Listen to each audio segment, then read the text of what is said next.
ৰোদালি ৰোদালি আজি ৰথ নিদিয়ে।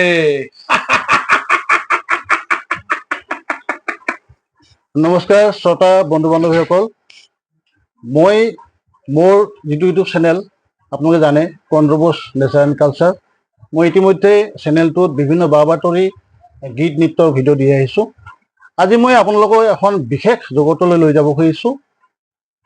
এটা সাক্ষাৎকাৰ অনুষ্ঠান মই আৰম্ভ কৰিম বুলি ভাবিছোঁ। এই সাক্ষাৎকাৰ অনুষ্ঠানৰ যে প্ৰথম মোৰ যিটো খণ্ড, তাত এগৰাকী বিশেষ ব্যক্তি মোৰ লগত উপস্থিত আছে।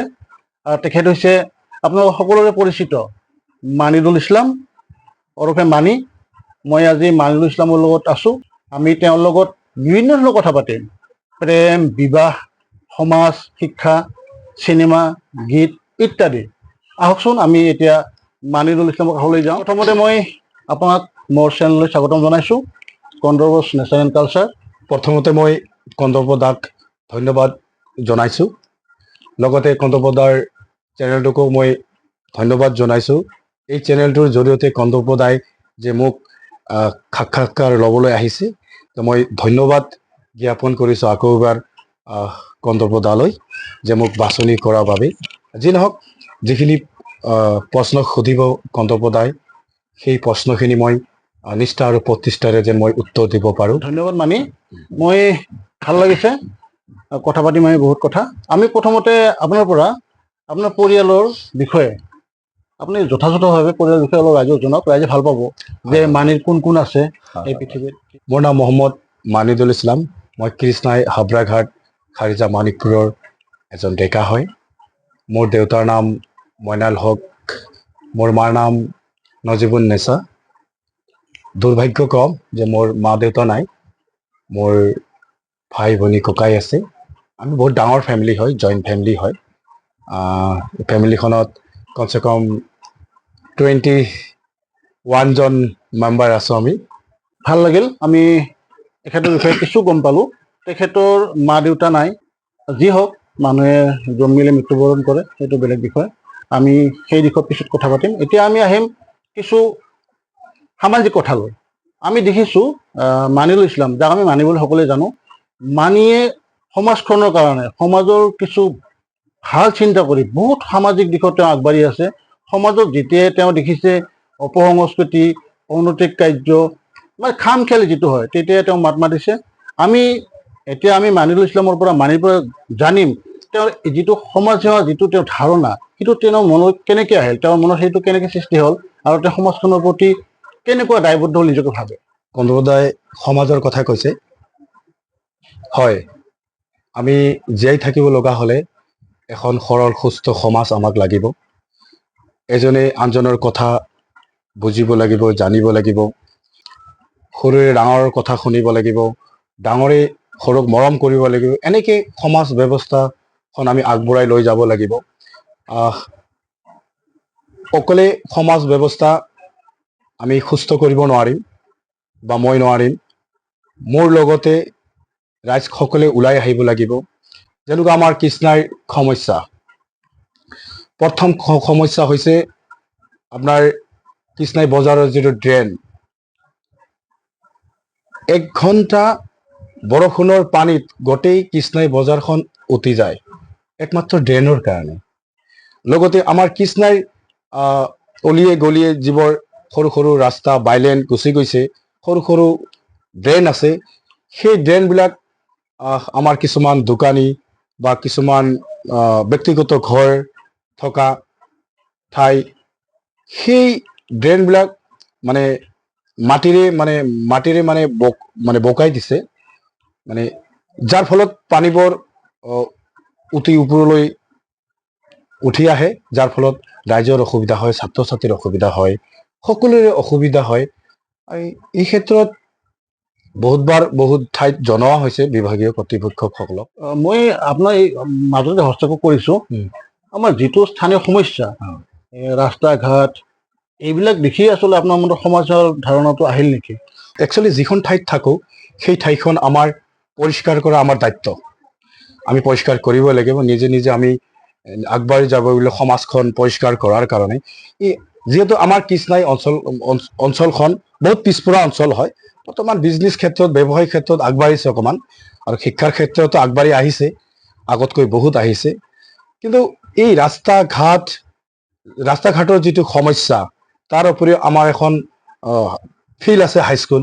এই হাইস্কুল ফিল্ডখনো ইমান দুৰ্ভাগ্যজনক যে আজি 2-4-5 বছৰৰ পৰা মানে বৰষুণৰ পানীৰে একদম নৈ বিল খালৰ দৰে আমাৰ খেলপথাৰখন হৈ গৈছে।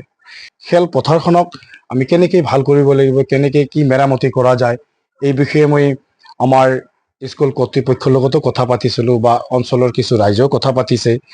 ইয়াৰ ওপৰত চৰকাৰী কৰ্তৃপক্ষই কোনো ব্যৱস্থা লোৱা নাই, আজিলৈকেও দেখা নাই লোৱা।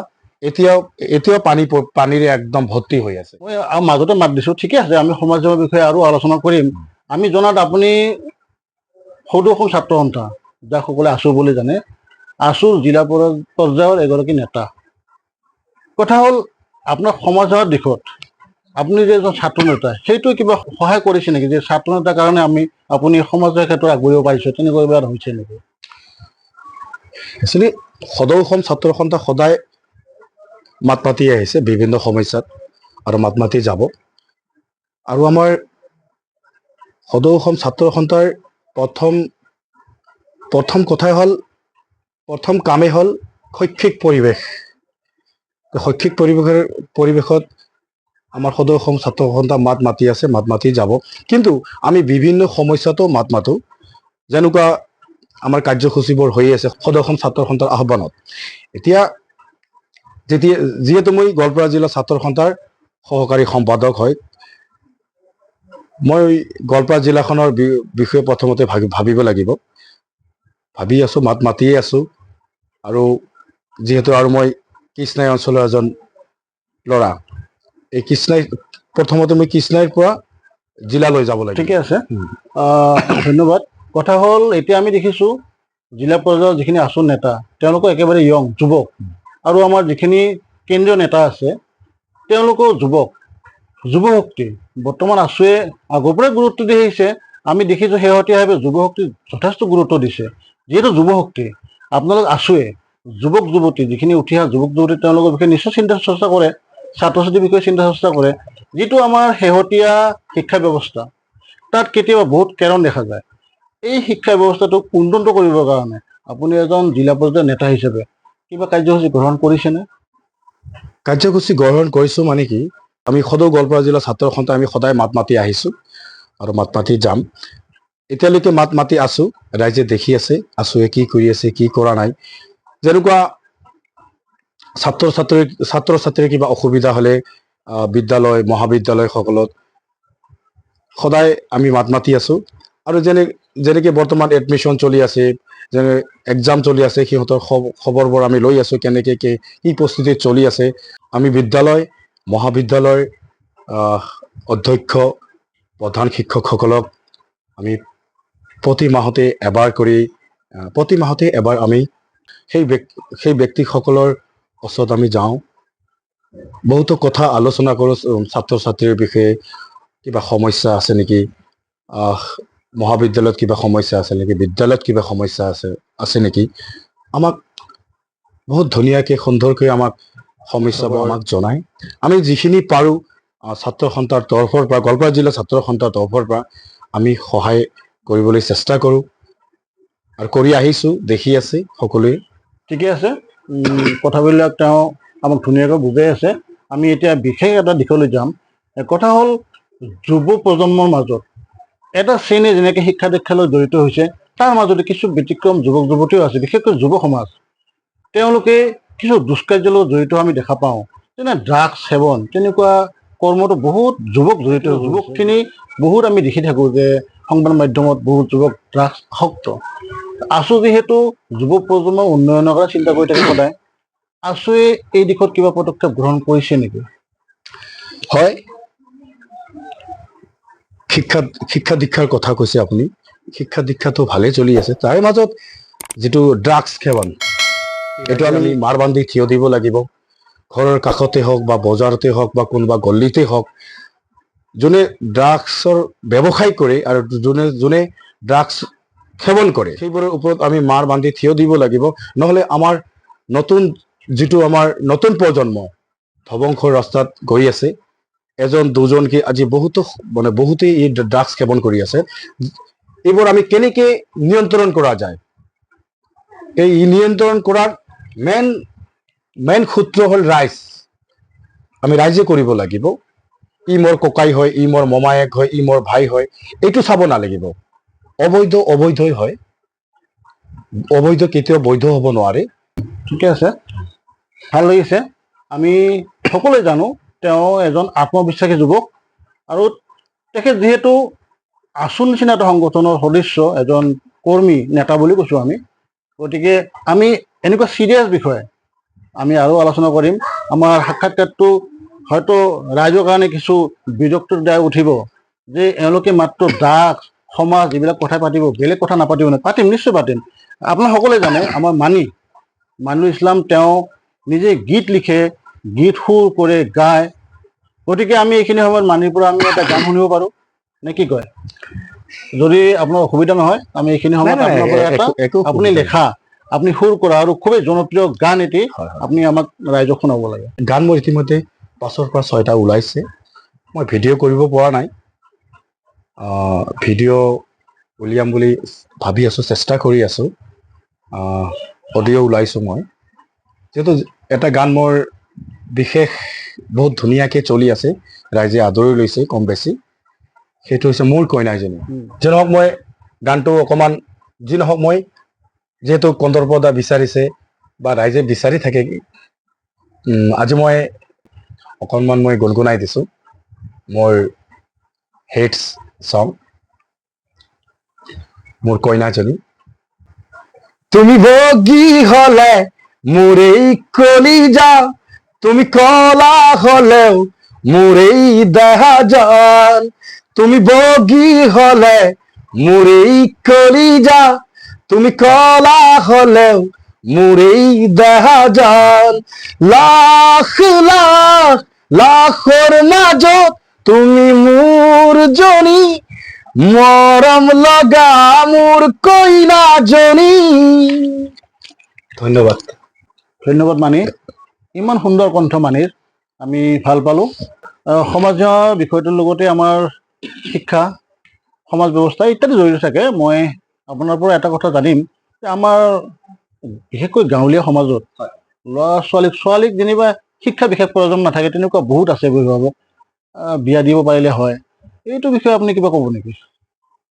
এইটো একেবাৰে ভুল ধাৰণা। ল'ৰা ছোৱালীৰ সমান অধিকাৰ হয়, যিহেতু আমাৰ আইনখনত সমানে অধিকাৰ দিছে। তাতকৈ বেছি অকণমান ছোৱালীৰ ক্ষেত্ৰত আইনটো পৃথক হয়। এতিয়া কথা ক'ব বিচাৰিছোঁ, আমাৰ অভিভাৱিকাসকলে এইটো চিন্তা কৰা উচিত যে আমাৰ যিখিনি ছোৱালীৰ ক্ষেত্ৰত কথাই পাতিছোঁ, মই কিছুমান গাঁৱত আছে আৰু এতিয়া শুনিবলৈ পাওঁ কেতিয়াবা মই, যে ছোৱালীটোৰ বয়স হৈছে, বিয়া দিলে হ'ল আৰু। নহয়, এইটো ভুল ধাৰণা হয়। ছোৱালীজনী যদি পঢ়িব বিচাৰে, তেনেহ'লে সেই ঘৰৰ মা দেউতাই অলপ কষ্ট কৰি ছোৱালীজনীৰ বিষয়ে অকণমান চিন্তা কৰিব লাগে। যদি ই পঢ়িব বিচাৰিছে, পঢ়িব দিব লাগে। কাৰণ শিক্ষা আমাক লাগিব, শিক্ষা আমাৰ মেইন মেৰুদণ্ড জীৱনৰ। মোৰ এটাই অনুৰোধ, ছোৱালীসকলক যেন কষ্ট মষ্টে ভাল শিক্ষা দান কৰে মাক দেউতাকে। চৰকাৰী স্কুলতে পঢ়াৰ কাৰণে চেষ্টা কৰক। চৰকাৰী স্কুল যিহেতু বিভিন্ন সুবিধা চৰকাৰে দিছে, নিশ্চয় সেই সুবিধাবোৰ লোৱাৰ কাৰণে যদি কিবা প্ৰব্লেম হয়, কিবা সমস্যা দেখা দিলে আমাক জনাব, ছাত্ৰ সন্থাৰ ল'ৰাসকলক। মইতো সদায় আছোঁ মাত মতাৰ কাৰণে। আমাৰ অঞ্চল বা গোৱালপাৰা জিলাত সকলোৱে কিবা সমস্যা হ'লে ছাত্ৰ ছাত্ৰীৰ ওপৰত বা আপোনালোকৰ ল'ৰা ছোৱালীৰ কিবা স্কুল সংক্ৰান্তত, চৰকাৰী স্কুলখনত কিবা অসুবিধা হৈছে, কিবা সমস্যা হ'লে মোক জনাব, মই আছোঁ। আমাৰ ছাত্ৰ সন্থাৰ ল'ৰা সকলে আছে। ধন্যবাদ জনালোঁ, ভাল এটা পৰামৰ্শ দিছে। নিশ্চয় অভিভাৱকসকলে চিন্তা কৰিব। এতিয়া আমি আহিম তেওঁৰ ব্যক্তিগত জীৱনৰ কথালৈ। বিষয়টো মোৰ মনত খুদনি লাগি আছে। মানিৰ প্ৰেম বিবাহ আপোনালোকে নিশ্চয় জানিব খুজি আছে। যদি আপুনি বেয়া নাপায়, এজন যুৱক হিচাপে আপোনাৰ নিশ্চয় প্ৰেমৰ কাহিনী থাকিব বুলি আমি বিশ্বাস কৰোঁ। এই প্ৰেম বিবাহ সম্পৰ্কে অলপ জানিব খোজো। অলপ আগতে মই ক'লোৱে দাদাক যে প্ৰেম নহ'লে কোনো এজন ব্যক্তি জীয়াই থাকিব নোৱাৰে। প্ৰেম লাগে মানুহৰ জীৱনত, কাৰোবাৰ আগতে হয়, কাৰোবাৰ পিছত হয়। এতিয়া একো নাই, প্ৰেম কেতিয়াবা হ'ব পাৰে। প্ৰেম নোহোৱাকৈ কোনো এজন ব্যক্তি জীয়াই থাকিব নোৱাৰে। প্ৰেম জীৱনত লাগে, মানুহৰ জীৱনত প্ৰেম লাগে। প্ৰেম থাকিলেহে মৰম বাঢ়িব এজনে আনজনৰ প্ৰতি। এতিয়া ব্যক্তিগত কথা সুধিছে যিহেতু মোৰ, নাজানো সময়ে কি কয়, কিন্তু বিবাহৰ কথা সুধিছে, বিয়া পাতিম। আৰু আমাৰ সদৌ অসম ছাত্ৰ সন্থাত থকা সময়ত বিয়া পাতিব নোৱাৰে, আপোনালোকে নিশ্চয় জানে। বিয়া পাতিব লাগিব সময়ত, চাওঁ কি হয়। কিন্তু বহুতো কাম কৰিবলৈ তাৰ আগতে বহুতো কাম কৰিবলগীয়া আছে। সমাজখন কেনেকে সুস্থ কৰিব পৰা যায় সকলোকে লগত লৈ, যিহেতু মোৰ বহুতো আশা আছে, সেইকাৰণে মই সমাজৰ কাম কৰি গৈ আছো। সদায় যেন মই সমাজৰ কাম কৰিব পাৰো, বাছ এইখিনি আৰু। ঠিকে আছে, ধন্যবাদ জনালো। কথা হ'ল আমি লাহে লাহে শেষৰ ফালে আহিছোঁ। মানে যিহেতু গায়কৰ লগতে এজন অভিনেতা, আমি ইতিমধ্যে তেওঁৰ গান শুনিলো। শেহতীয়াভাৱে তেওঁ চিনেমা জগতো হাত দিছে। মই বিশাল চিনেমাৰ কথা কোৱা নাই, তেওঁ প্ৰথম এটা খৰচ দিছে শ্বৰ্ট ফিল্ম, চুটি ছবি। আমি দেখিলোঁ কালি তেখেতৰ এখন নতুন চুটি ছবি শুভ মুক্তি পালে। আমাৰো সৌভাগ্য হৈছে তাত উপস্থিত থকা। আমি এতিয়া তেওঁক সেই চিনেমাৰ বিষয়ে কিছু প্ৰশ্ন কৰিম। মই প্ৰথমতে আপোনাৰ পৰা জানিম, সমাজসেৱা লগতে ছাত্ৰ নেতা, তাৰ মাজত গান লিখা, গান গোৱা, শেহতীয়াভাৱে আপুনি আৰু চিনেমা জগতৰ লগতো জড়িত হ'ল। কেনেকুৱা আপোনাৰ এইবিলাক মনোভাৱ কেনেকৈ আহে? যিহেতু মোৰ ঘৰখনত মই সৰুৰে পৰা মোৰ মুন্না দাস, প্ৰথম ৰহিমা কলিতাৰ যিটো প্ৰথম OF কেছেট ইণ্ডাষ্ট্ৰীৰ পৰা এখন চিনেমা উলিয়াইছিলে, সেইখন হৈছে চখেৰ বদিয়া, গল্পীয়া চিনেমা হয়। মুন্না দা যিহেতু মেইন হিৰো আছিলে, ভেলকু আছিলে মানে লিড ৰোলত, আৰু প্ৰণামী বৰা এতিয়া ফিল্ম মেকাৰ হয়, ভাল অভিনেত্ৰী হয়, যিহেতু মানে চুটকানি বুলি আছিলে। তেতিয়া আপোনাৰ সৰু আছিল? তেতিয়া মই বহুত সৰু হয়, বহুতেই সৰু হয়। সেইটো সময় মোৰ ক্লাছ 7-8ৰ কথা হয়। মোৰ ঘৰতে মানে আখৰাবোৰ হৈছিলে।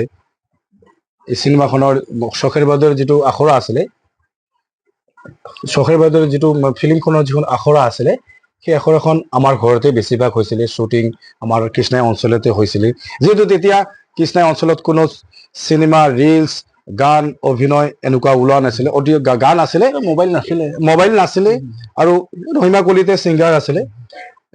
বাকী তেনেকে চিন্তা চৰ্চাৰে এখন চিনেমা ওলালে চখেৰ বাউদিয়া। এনেকে লাহে লাহে আগবাঢ়ি সেই চখেৰ বাউদিয়া বা সেই প্ৰজন্মৰ যিখিনি মানে তেওঁলোকৰ অভিনয়ৰ প্ৰতিভা, সেইখিনি দেখি আপুনি আকৃষ্ট হ'ল নেকি? হয়। সেই এটা বস্তুৰ বিষয়ে ভালকে জানিব লাগিব। দেখিছো চকুৰে যে শ্বুটিং কাক কয়, গান কাক কয়, এনেকে লাহে লাহে মই আগবাঢ়ি গলো। যিহেতু আমাৰ কৃষ্ণাই অঞ্চলত এনেকুৱা কোনো মানে গানৰ ব্যৱস্থা আছে, গান গোৱা, গান শিকাৰ ব্যৱস্থা আছে, আৰু ল'ৰা ছোৱালী গান গাবৰ কাৰণে চেষ্টা কৰিব লাগে। আৰু অভিনয়ৰ যিহেতু আমাৰ ইয়াতে অভিনয় স্কুল নাই, ভৱিষ্যতত মই অভিনয় স্কুল এখন কৰিবলৈ বা অভিনয় স্কুল এখন কৰিবলৈ মই চেষ্টা কৰিম, বা তেনেকুৱা মই বুদ্ধি কিবা। মোৰ আচলতে প্ৰশ্নটো আছে এনেকুৱা যে আবেলি ৰ'দালি এই চিনেমাখন প্ৰস্তুত কৰিবলৈ আপোনাৰ মনত কিয় ভাৱ জাগ্ৰত হ'ল, আৰু ইয়াৰ বেকগ্ৰাউণ্ডত অলপমান ৰাইজক যদি জনাই যে কেনেকুৱা হয় ফিল্মখন, ৰাইজে কেনেকুৱা পালে, এই বিষয়ে অলপমান। আবেলিৰ ৰ'দালি যিখন চুটি ছবি হয়, এই ছবিখন লিখিছে ৰফ খান নামৰ এজন ভাইটিয়ে লিখিছে। ভাইটিয়ে এদিনাখন মোক ক'লে, যিহেতু মানিদা আপুনি ৰিলছ বা গান গাই আছে, সমাজৰ কাম কৰি আছে, আপোনাৰ ওপৰত মই এখন মোৰ চুটি ছবি কাহিনী লিখিছো, আপোনাৰ ওপৰত মই এটা কাহিনী লিখিছো। সেই কাহিনীটো ভাবিছো যদি আমি সৰুকে আমি ভিডিঅ' বনাব পাৰো, আমি ৰাইজক এটা মনোৰঞ্জন দিব পাৰো। এনেকে মই কথা দিলো। ঠিক আছে, প্ৰস্তুত হ'ল এনেকে কথা দিলো। হৈছে কি, চুটি ছবি হ'লেও বহুত কথা আহে, চিত্ৰনাট্য, কাহিনী, এইবিলাক হ'ল যেনিবা। থলুৱা অভিনয় শিল্পী হয়, এক্টৰ এক্ট্ৰেছ আপুনি যোগাৰ কৰিছে তাত কেনেকে কৰিছে এইবিলাক আমিতো অভিনয় খুব ভাল দেখিছোঁ। এতিয়া যিহেতু আমাৰ কৃষ্ণাই অঞ্চলত আজিকালি বিশেষকে মানে ৰিলচ বা অভিনয় সৰু সৰুকে যেনেকে কৰি আছে আৰু তাৰ ওপৰতে মই এটা চিন্তা কৰিলো যে আমি এখন যদি সকলোৱে মিলি কৃষ্ণাই অঞ্চলৰ যদি যিখিনি ছোৱালী ল'ৰা যিখিনি আছে আৰু মানে সকলোৱে মিলি যদি আমি এনেকে যদি মানে ছুটি কাহিনীবোৰ বনাই বনাই গৈ গৈ গৈ যদি এটা আমি আকাশ চুব পাৰো তেতিয়া আৰু নতুন প্ৰজন্মৰ কাৰণে আৰু ভাল হ'ব। যিহেতু মুভি চিনেমা এইবোৰ আমাৰ ইয়াত চৰ্চাটো অকণমান কম, এইবোৰ চৰ্চা থাকিব লাগে, তেতিয়াহে আমি আগবাঢ়ি যাব পাৰিম। আৰু অভিভাৱকসকলেও শিক্ষাই নহয়, শিক্ষাটো মেইন শিক্ষাৰ কাৰণে আমি আগবাঢ়িব লাগিব, শিক্ষা আমি কৰিব লাগিব, আমি ভাল ডিগ্ৰী ল'বই লাগিব। তাৰ উপৰিও আমি কিছুমান চিনেমা গান এনেকে আমি সমাজত আগবাঢ়ি যাব লাগিব। অভিভাৱকসকলেও মানে উৎসাহ দিবলৈ ল'ৰা ছোৱালীক যে শিক্ষাই নহয়, তোমালোকে আৰু বেলেগ চিন্তা চৰ্চালৈ আগবঢ়া। ভাল শুভ বহুত চিন্তা। ধন্যবাদ, আপোনাৰ চিন্তা শলাগ লৈছোঁ। আমি এইখিনি আশা কৰিমেই, তেওঁ যুৱ নেতা যিহেতু। কথা হৈছে কি, আমি আবেলিৰ ৰদালি আমি চালোঁ, আবেলি ৰদালি তাত যিটো মেছেজ দিয়া হৈছে আমি ভাল পাইছোঁ। যুৱ উশৃংখলতা যিটো এইটো তাত দেখুওৱা হৈছে, ভাই ভনীৰ যিটো মৰম, ভায়েকজন যেনিবা ককায়েকজন অলপ উগ্ৰ সেইটো লাগিছে, আৰু তাত আপুনি অভিনয় কৰিছে, আমি ধন্যবাদ দিছোঁ, বহুত ভাল হৈছে। কি এতিয়া কাৰণত আবেলি ৰদালিৰ পিছত আৰু কিবা চিন্তা চৰ্চা আছে নেকি? আবেলি ৰদালিৰ পিছত আৰু চিন্তা চৰ্চা বহু কেইখন আহিব, আৰু কথা দিছোঁ মই ৰাইজক, লাহে লাহে আমি বহুত কেইখন বনাম। এইখন যিহেতু ৰাইজে আদৰি লৈছে, মৰম দি আছে। ককাইদেউ, আগতে আপুনি এটা কথা ক'লে দাদা, এই যে মানে আবেলিৰ ৰদালিখনত ককাইজন ইমান খঙাল কিয়? একচুৱেলি মানুহে খঙাল হ'ব নালাগে। এইকাৰণে নালাগে, যিকোনো কথা মানে আন্দাজতে জাজ কৰিব নালাগে, মানে হঠাৎ সিদ্ধান্ত ল'ব নালাগে। হঠাৎ সিদ্ধান্ত ল'ব নালাগে। এইকাৰণে মানে মুভিখনত মই মানে ছবিখনত মই এইকাৰণে দেখাইছোঁ, মানে এটা মেছেজ দিছোঁ মই মানুহক, যে কোনোবাই কিবা এটা কথা কোৱাৰ লগে লগে আপুনি মানে জাপ মাৰি উঠিব নালাগিব। মানে জাপ মাৰি উঠিলে মানে খং মানুহৰ মেইন শত্ৰু। ইয়াতে মানে খং, যেনেকুৱা মই ছোৱালী মানে ৰদালিৰ মই ককায়েক থাকোঁ, মই মানিদা, যিহেতু মোৰ নাম মানিয়েই, যিহেতু মই মানিদাই বুলি তাতে দিছোঁ, মই ৰদালিৰ ককায়েক থাকোঁ। যদি এইখিনি মুহূৰ্তত আপোনাৰ নিজৰ ছবিৰ কিবা এটা সংলাপ ৰাইজৰ কাৰণে আপুনি প্ৰক্ষেপ কৰিব পাৰে, কৈ দিব পাৰে, ভাল লাগিব। আপুনি ছবিৰ সংলাপৰ কথাই কৈছে? ডাইলগ লাগে। ডাইলগ এই যোৱাকালি মানে আবেলি ৰদালিখন মুক্তি দিয়াৰে সংলাপটো কৰিলোঁ। বঢ়িয়া। যিহেতু মই ভিলেন পাঠ কৰিছিলোঁ, আৰু ছবিখনৰ ডিৰেকশ্যন ময়ে কৰিছিলোঁ প্ৰথমবাৰৰ বাবে, তেওঁলোক মই সংলাপটো অকণমান গুণগুণাই দিছোঁ, কৈ দিছোঁ। নহয়, আমি তেনেকুৱা বিচৰা নাই। আমি বিচাৰিছোঁ চিনেমাত যেনেকে সংলাপ কৈছে ৰাইজৰ ভাল লাগিব, গুণগুণাই নহয়, স্পষ্ট কৈ দিয়কচোন, ৰাইজে ভাল পাব। যেন মই এক্টিঙেৰে অভিনয়েৰে কৰিব চেষ্টা কৰিছোঁ।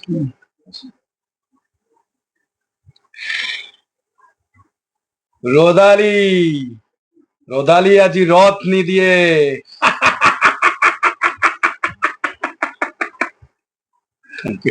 সুন্দৰ, আচলতে সুন্দৰ, অতি সুন্দৰ। এনেকুৱা অভিনয় তেওঁৰ, আমি জনামতে তেওঁৰ অভিনয়ৰ কোনো শিক্ষা নাই, নিজে শিকিছে। তেওঁ স্বতঃস্ফূৰ্ত, আগতে আমাক কৈছে যে সেই চখেৰ বাউদিয়া আমাৰ ৰহিমা বাইদেউ সেই দিনৰ চিনেমা চাই, মুন্না তেওঁৰ ককায়েক তেওঁৰ চিনেমা চাই, আৰু অন্যান্য অভিনয় দেখি দেখি তেওঁ, আৰু তেওঁৰ প্ৰিয় চলমান খান, আমাৰ ৰবি শৰ্মা, এইটো আমাক তেওঁ আগতে জনাইছে অফ কেমেৰাত। গতিকে তেওঁৰ অভিনয়ত আমি তাৰ কিছু প্ৰভাৱ দেখিছোঁ। আমি শুভেচ্ছা দিছোঁ, তেওঁৰ অভিনয় জীৱন যেনেকুৱা ছাত্ৰ জীৱনত আগবাঢ়িছে, অভিনয় জীৱনত নিশ্চয় সুন্দৰকৈ আগবাঢ়িব। আমি লাহে লাহে শেষৰ ফালে আহি আছোঁ। এতিয়া আমি শেষত আপোনাৰ পৰা, আপুনি যিহেতু এজন ছাত্ৰ নেতা, এজন যুৱ নেতা, সমাজসেৱক, শেষত আমাৰ যুৱ সমাজৰ কাৰণে কি পৰামৰ্শ দিব? শেষত মই যুৱ সমাজক এটাই মেছেজ দিব বিচাৰিছোঁ, যিহেতু আমি নতুন প্ৰজন্ম হয়, আৰু নতুন প্ৰজন্ম আহি আছে, আমি সমাজখন কেনেকৈ সুস্থ আমি আমি সমাজখন কেনেকৈ সুস্থ কৰি গঢ়ি তুলিব পাৰোঁ, আমি শিক্ষা দীক্ষাত কেনেকৈ আগবাঢ়ি যাব পাৰোঁ, আমাৰ অভিভাৱকখিনি বা আমাৰ অভিভাৱকে আমাৰ ল'ৰা ছোৱালীখিনিক কি শিক্ষা দিয়ে, আমাৰ অভিভাৱকখিনিয়ে যি শিক্ষা দিয়ে আমাৰ ল'ৰা ছোৱালীখিনিক, যিখিনি আমাৰ ছাত্ৰ ছাত্ৰী, সেই মা দেউতাৰ কথা শুনিব লাগিব। মা দেউতাৰ কথা নুশুনিলে কোনো এজন ব্যক্তিয়ে এজন ডাঙৰ ব্যক্তি হ'ব পৰা নাই। আমি আমাৰ মা দেউতাৰ কথা শুনিছোঁ, যাৰ বাবে সমাজৰ কামত যোগ দিব পাৰিছোঁ, সমাজৰ হৈ মাত মাতিব পাৰিছোঁ। মোৰ মা দেউতাই আমাক স্পষ্ট কথা ক'বলৈ শিকাইছে আৰু জীয়াই থকালৈকে স্পষ্ট কথা কৈ যাম। ভয় কৰিব নালাগে, কাৰণ সৎ ৰাস্তা বা সৎ পথত মাত মাতাৰ কাৰণে কোনো সাহস নালাগে। অবৈধ বা অসৎ কামত মাত মাতাৰ কাৰণে সাহস লাগে। শেষত মই এটাই কথা ক'ব বিচাৰোঁ, আমাৰ নতুন প্ৰজন্মক মা দেউতাৰ কথা শুনিব লাগে, ডাঙৰক শ্ৰদ্ধা কৰিব লাগে আৰু ডাঙৰেও সৰুক মৰম কৰিব লাগিব। শ্ৰদ্ধা ভক্তি মৰম থাকিবই লাগিব, তেতিয়াহে আমাৰ সমাজখন আগবাঢ়ি যাব লাগিব। আৰু যিবোৰ আমাৰ ল'ৰা ছোৱালী, যিবোৰ আমাৰ ছাত্ৰ ছাত্ৰী, যিবোৰ কাৰোবাতকৈ কোনোবা ডাঙৰ, কাৰোবাতকৈ কোনোবা সৰু, সকলোৱে একেলগে মিলি হাতত হাত ধৰি আগবাঢ়ি যাব লাগিব। এজনে এজনক শিকাব লাগিব, এজনে এজনৰ কথা ভালকে বুজিব লাগিব। নুবুজাকৈ, ভালকে নজনাকৈ কোনো আগবাঢ়িব নোৱাৰে। পুনৰ ধন্যবাদ জনাইছোঁ। আপোনালোকে ইমান সময় ধৈৰ্য সহকাৰে আমাৰ যুৱ নেতা, ছাত্ৰ নেতা, আমাৰ মৰমৰ ভাইটি মানিদুল ইছলামৰ লগত হোৱা মোৰ যিটো কথোপকথন সাক্ষাৎকাৰ আপোনালোকে উপভোগ কৰিলে। কিছু আমাৰ কথা পতাত কিছু ভুল ৰৈ যাব পাৰে, আপোনালোকে দায়িত্ব নধৰিব। শেষত এটাই অনুৰোধ, মোৰ ইউটিউব চেনেল কণ্ডৰবোছ নেচাৰ এণ্ড কালচাৰ আপোনালোকে ছাবস্ক্ৰাইব কৰক, লাইক কৰক, শ্বেয়াৰ কৰক আৰু এটা সৰুকৈ হ'লেও কমেণ্ট কৰিব। আৰু মই ভাইটি মানিদুল ইছলাম, মই আপোনাকো ধন্যবাদ জনাইছোঁ ইমান সময় মোক দিয়াৰ কাৰণে। আৰু এইখিনিতে মই এজন বিশেষ ব্যক্তিক মই ধন্যবাদ দিব লাগিব, আমাৰ সাক্ষাৎকাৰত যিয়ে কেমেৰা ধৰি আমাক সহায় কৰিছে, মোৰ ভাইটি, মোক যিয়ে ছাৰ বুলি মাতে সদায়, বাবু, সকলোৱে বাবু বুলি জানে। তেওঁৰ আচল নামটো হৈছে নুৰ মহম্মদ, আমাৰ কৃষ্ণাই অঞ্চলৰ এজন নেতা, তেওঁৰ লগত জড়িত। মই তেওঁকো ধন্যবাদ জনাইছোঁ। পুনৰ লগ পাম, আজিলৈ বিদায় মাগোঁ, ধন্যবাদ। ধন্যবাদ জ্ঞাপন কৰিছোঁ কন্দৰ্প দালৈ। ইমান কষ্ট কৰি মোৰ ঘৰখনত আহিছে কন্দৰ্প দাই, আৰু ৰাইজকো ধন্যবাদ জ্ঞাপন কৰিছোঁ। আপোনালোকে প্ৰগ্ৰামটো চাব ভালকে, আৰু আমাৰ কন্দৰ্প দাৰ যিটো ইউটিউব চেনেল হয়, সেই চেনেলটো সকলোৱে ছাবস্ক্ৰাইব কৰি দিব, লাইক কৰিব, শ্বেয়াৰ কৰিব।